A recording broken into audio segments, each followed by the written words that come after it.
Hello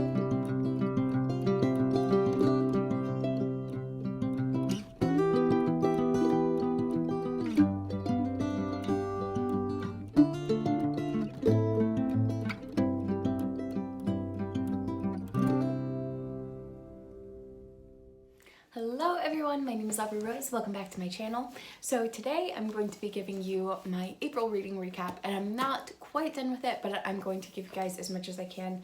I do have my last book with me, and we'll see if I finish it before April ends or not. It's due back at the library tomorrow, so yeah. The first book that I read in the month of April is The Fault in Our Stars by John Green.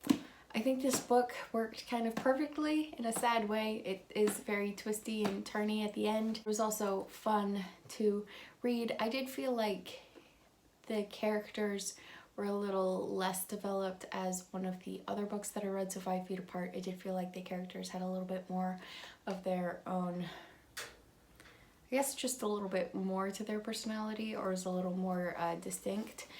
This one was a little bit different, but I still liked the book and I thought it was good. There is language and sexual content in this book. There is intimacy. It's a little strange though. It's kind of described a little bit. So if you aren't comfortable with it, I'd just like skip to the next chapter, I think it was.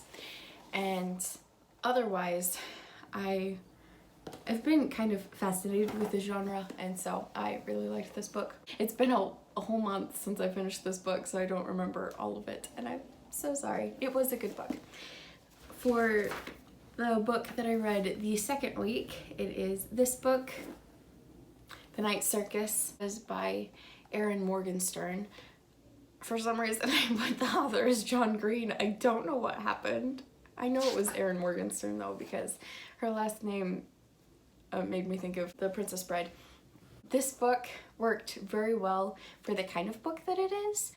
So the romance part seemed to come on kind of suddenly towards the end, and I don't think all the romance beats were hit exactly, or it was just a little awkward towards the end. I think that's what I was trying to write. And it wasn't set up the most, or set up as well as it could have been. There is a little bit of language and some sexual content, but apparently not a whole lot. And I do remember this book. Sorry, I feel so bad about the other one. I remember this book. It was kind of fascinating. It was very interesting.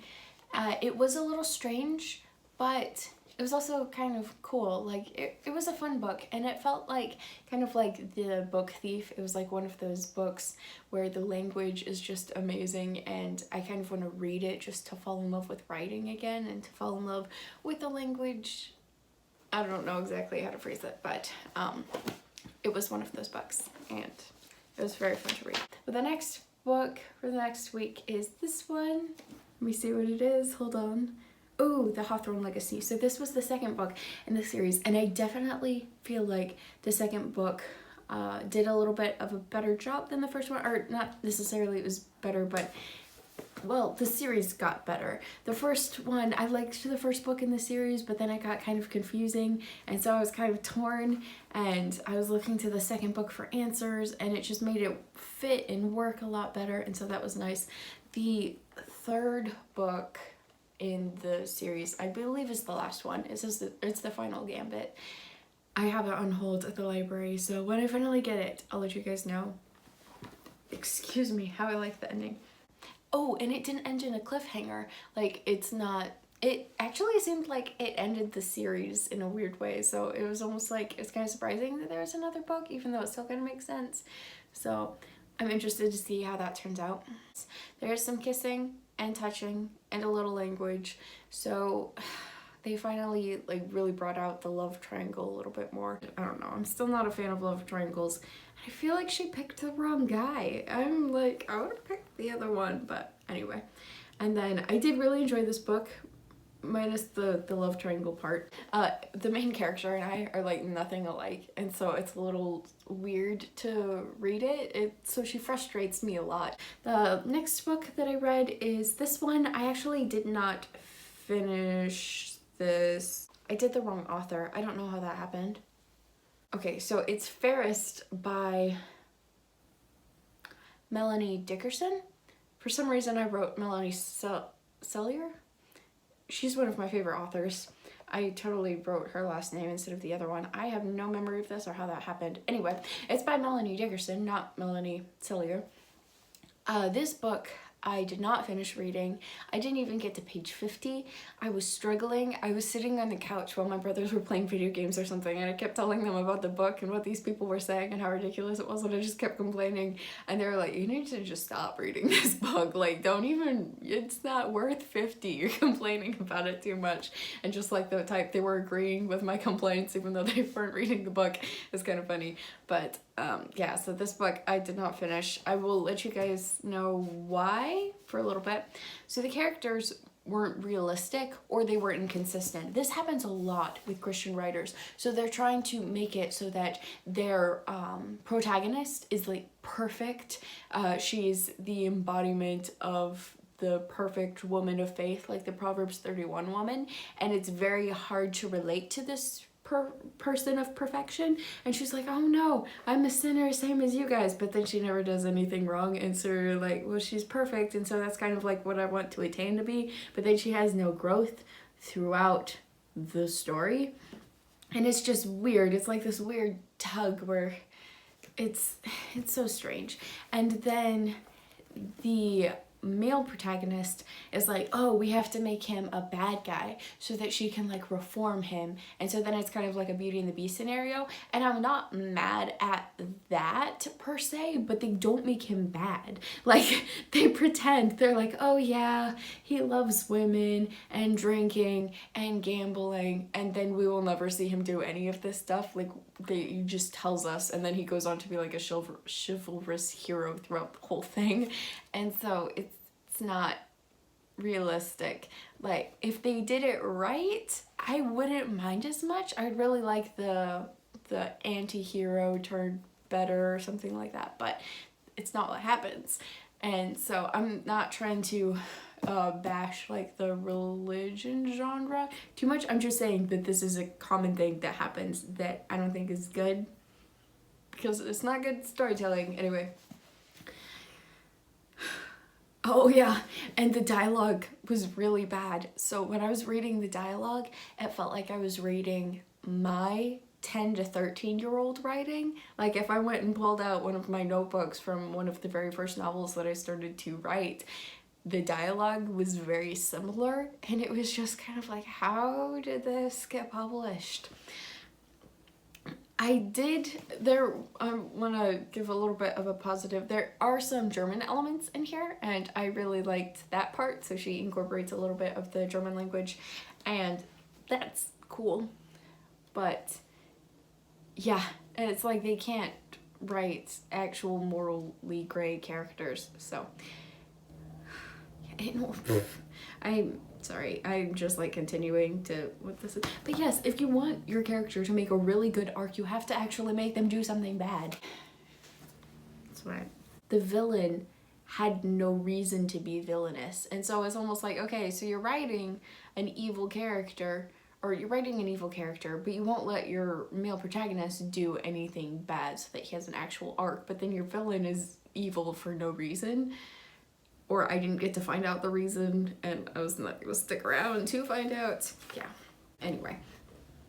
So, I have read this author, and she is very clean. I think, well, for the most part. Some of the stuff is like a little bit gory, and so it's not going to be like language or romance that's dirty. It's just going to be a little bit gory if she's writing a certain... I think that's the same author. Or it was kind of creepy, but... yeah, but the romance should be fairly clean. There might be a kiss or something before they get married, but I don't even know if that happens. Probably not, now that I'm thinking about it, because she writes it in like older time, like knights and princes and duchesses and countesses. So I did not finish this book, and I've read some of her other books before, and I have finished them.